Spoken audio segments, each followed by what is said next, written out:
Alright, boys and girls, here we are back at the keyboard once again, and I've got another Christmas classic for you. This one is called Silent Night, and you might have heard of it before. I don't know, maybe not. But anyway, here we have it. We're going to go through this hands separately like we always do, and then we'll put it hands together and we'll go line by line. So let's take a look here at what we have. We have Andante, which is a medium speed, so we don't have to play too fast. And luckily this one again is one we're all familiar with how it sounds like, at least most of us, maybe not all of us. So that should help with the rhythm and the notes too. So let's take a look at what they want here. We have 3/4 time signature, which tells you there are how many beats in a measure? There are 3 beats in a measure, at least hopefully you said that. And it looks like they want finger 3, our middle finger here on our right hand, to play G. So there you go. And you'll lay the rest of your fingers across the other notes right next to G, like so. So you're going to play G, dotted quarter note, and I'll still make a video later on, I haven't done it yet, I know, of how to play dotted quarter notes, but because it's Silent Night, it shouldn't be too bad. So we got 3 with G there. And then we got 4 with A, which is the very next note, and back to 3 with G. Now we're on to measure 2, and we got E with 1. And then you've got the same thing as measure 1 again, measure 3, G, A, G. So again, it's going to go.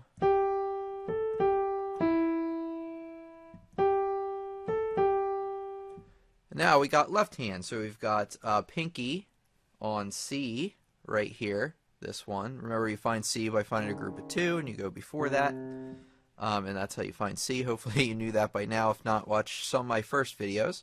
So you got C with 3, or C with 5, rather. And then you got E with 3, G with 1, and then measure 2 is the same thing. C with 5, E with 3, G with 1, and the third measure is the same thing. So when you put them together, the rhythm, how I would look at the rhythm, especially in the first and third measures with this dotted rhythm, is that you're going to play the G and C at the same time. Pretty easy. And then when you play the E in your left hand, which is the next note you're going to play, right after that you're going to play A. And then you're going to play the last two, actually the last notes together. So it's going to go both, left, right, both. So you can see that the, let me get it with the pointer, you can see that the A right here is in between this E in the left hand and this G in the left hand. So that's where that'll fit in. I would just try that measure a couple times to make sure you got it. And then you move on to the next one.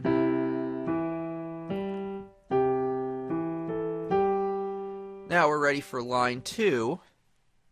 Let's take a look here. Scroll it down.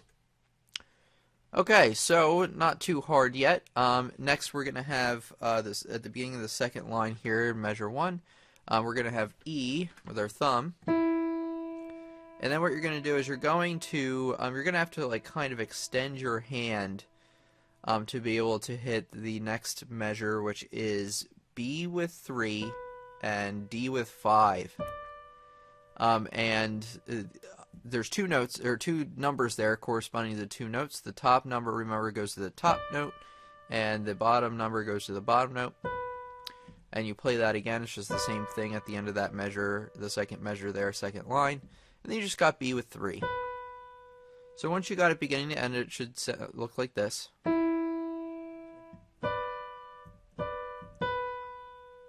Not too bad so far. So with the left hand, is you want to play C with 5, that first measure there. And then you got E with 3, and then you got G with 1. Now here it gets a little tricky. If you notice there's that circled number 5, that's telling us that we want finger 5 to reach down to play B. And if you notice that second note there in the second measure is no longer E, but it's going to be F. And then you got G, and then you're going to play D with 5 for this last measure, F with 3, and G with 2. So once you can play both hands together, it should sound like this.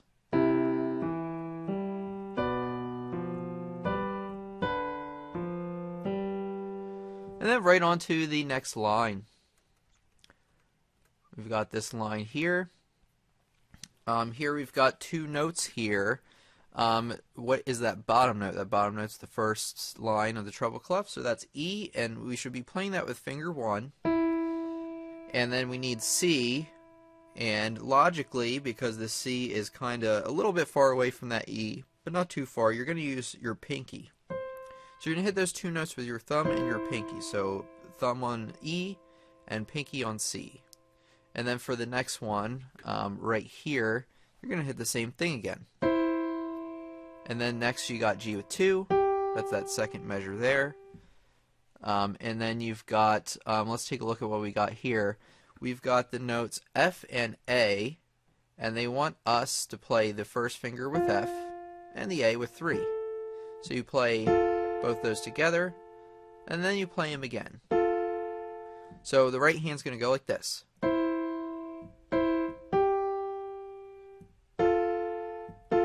And there's the right hand. The left hand again is pretty simple. We've got C with 5, and then you got E with 3, and 1 on G. And then you do the same thing for that second measure there. And then for the last measure you got C, and then careful the second note. It's going to be not E, but it's going to be F with 2, and then you got A with 1. So when you put both hands together, it should sound like this.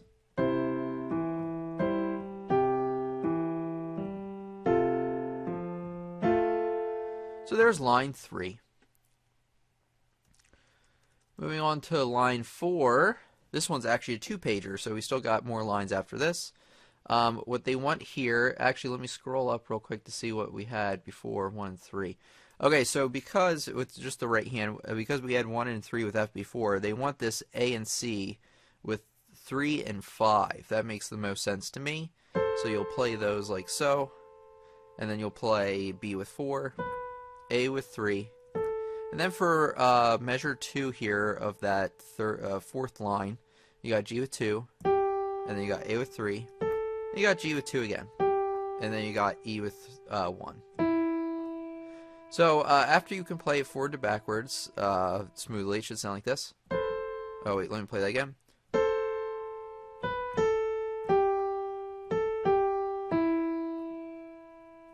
So there you go. And then the left hand again is pretty easy, but be careful that we have C with 5. And then it's not E and G like usual. We've got F with 2 and A with 1. So C with 5, F with 2, A with 1. And then you got the normal thing we started with, which was C with 5, E with 3, and G with 1. And then for the last measure, you got the same thing. So once you can play both hands smoothly, it should sound like this.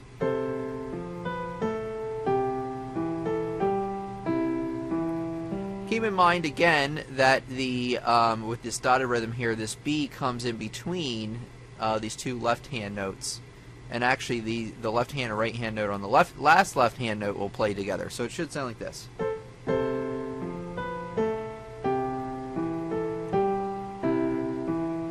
Like I said, because it's an easy song that we all, well, not all, but a lot of us recognize, it should be a little easier to play. And then we got 2 more lines, 3 more lines. Wow. No, 4 more lines. This is a full 2-page. So here we have, at the top of the page here, we got 1 with F and 3 with A. And then we had another line like this already. And then you play the same thing again. And then you got A and C with 3 and 5 for measure 2 there. And then you got B with 4 and A with 3. And then for the last measure of the line, you got G with 2, A with 3, and then G with 2. So once you can play it smoothly, it should sound like this.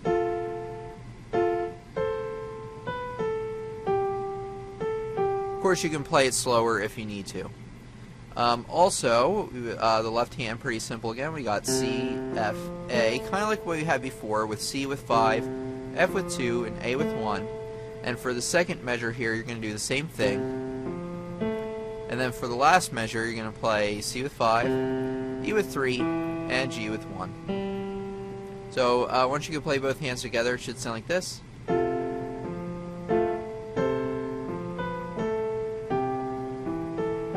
And you can play it slower Actually, the first couple times I recommend very slow.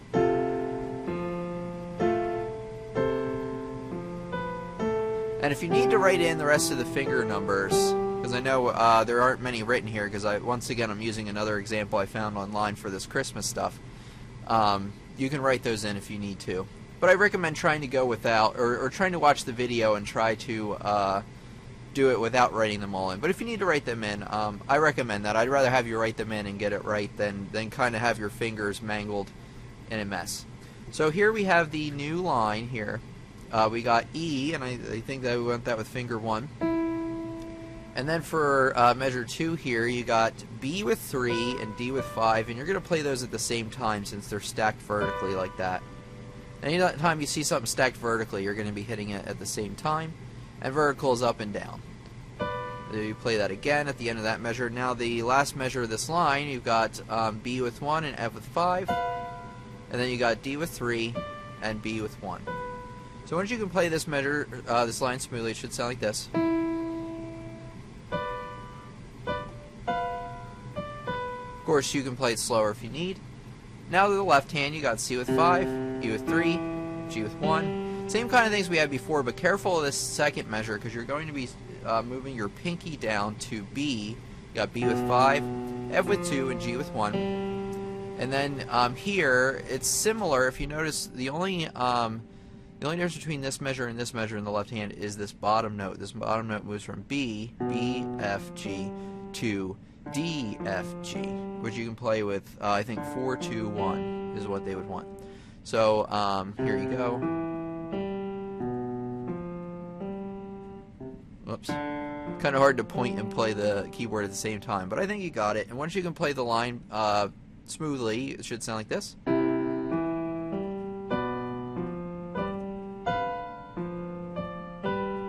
So let me try it again.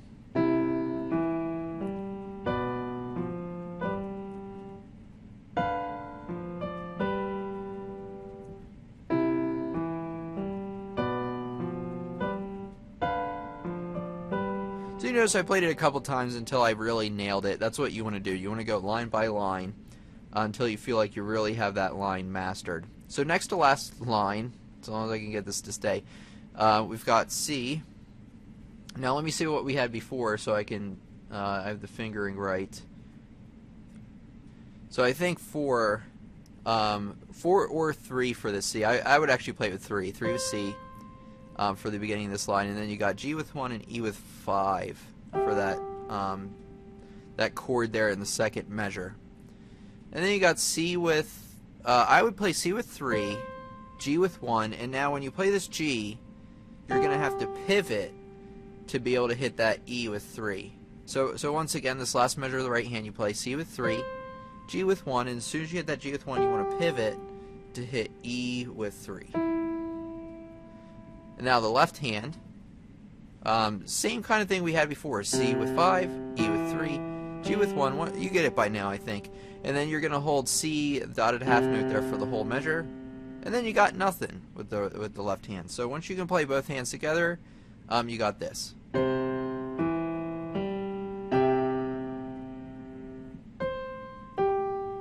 Now I want to explain what this is because I don't think I've talked about this a whole lot, but this thing is called a fermata. This little eyeball, half eyeball thing is what, or half a pizza is what some of my kid students call it.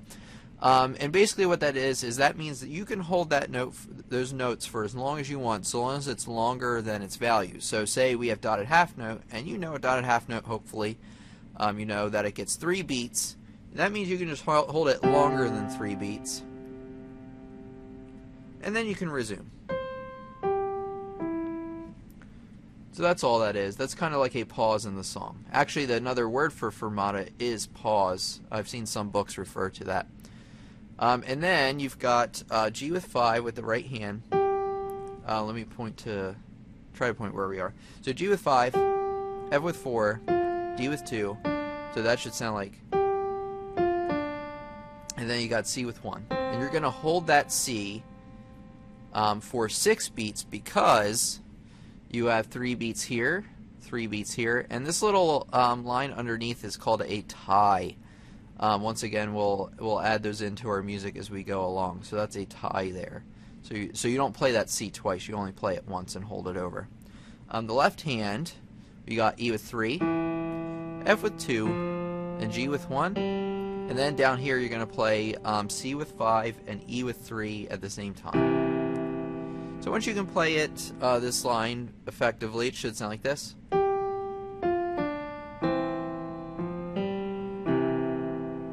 So once again.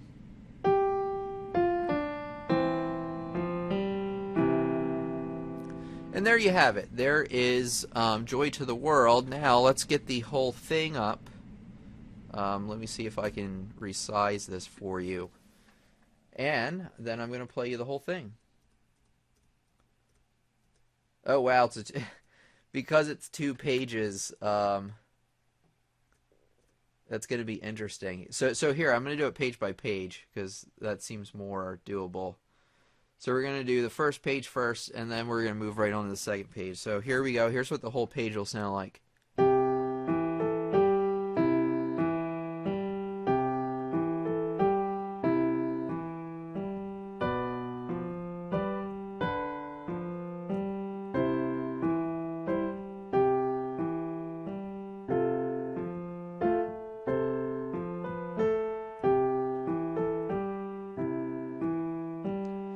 And that was a pretty healthy mezzo forte. Sometimes I forget to look at our dynamics. If you remember, dynamics tell you how loud to play.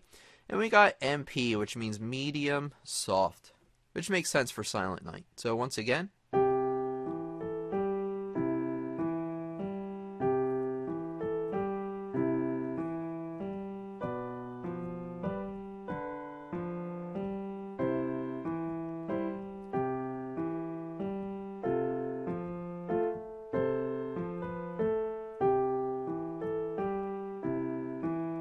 So there you go. There's page 1, and then page 2 will sound like this.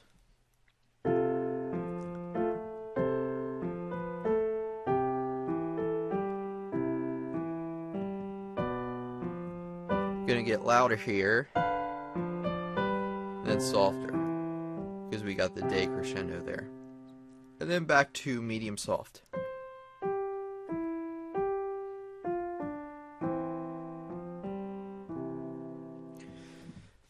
So, like I said while I was playing, is that during the second line of the second page, you're going to get louder here because we have a crescendo, and that's what that tells you, is that you can think of that as a volume bar going from soft to loud. And then you got a decrescendo, or diminuendo, they also call it. That goes the other way. It goes from loud to soft. And then you're back to mezzo piano, sorry. So there you have it. There's Silent Night, the whole 2 pages. I'll leave a link in the description where you can find this. Like I don't think I said, actually, I didn't write this version, but like the other Christmas songs, I didn't write those either. You can find these for free, though, at the web address I will post, like I said. So anyway, if you have any questions, comments, or whatever, you can feel free to leave me those. I always like reading them. Unfortunately, I can't get to everybody, but I like to see them. You know, even if I don't respond, doesn't mean I didn't at least glance over it for a second. But anyway, hopefully you're enjoying these Christmas songs, and, you know, Merry Christmas, Happy Holidays, whatever you celebrate. I don't think it really matters. But before I ramble on too long, have a good one, and I'll see you for the next lesson. Thank you.